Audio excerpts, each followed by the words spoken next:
GTN media network નવા રંગરૂપ સાથે। નમસ્કાર, આપ જોઈ રહ્યા છો જીટીએન ન્યૂઝ।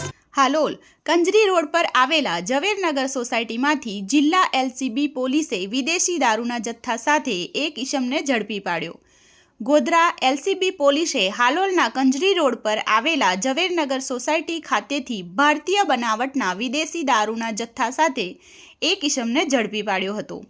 પ્રાપ્ત માહિતી મુજબ ગોધરા એલસીબી પોલીસને પાક્કી બાતમી મળી હતી કે હાલોલ નગરના કંજરી રોડ પર આવેલ ઝવેરનગર સોસાયટીમાં રહેતા સુમિતકુમાર વસંતભાઈ પ્રજાપતિ નાઓ ભારતીય બનાવટના વિદેશી દારૂનો જથ્થો મંગાવી તેનો વેપલો કરતા હોવાની બાતમીના આધારે બાતમીવાળી જગ્યા પર પોલીસે છાપો મારતા જુદી જુદી બ્રાન્ડનો વિદેશી દારૂ તથા બિયર ટીન મળી કુલ ₹29,442ના મુદ્દામાલ મળી આવતા પોલીસે દારૂના જથ્થા સાથે સુમિતકુમાર વસંતભાઈ પ્રજાપતિને ઝડપી પાડી તેમની સામે પ્રોહિબિશનનો ગુનો નોંધી કાયદેસરની કાર્યવાહી હાથ ધરી હતી।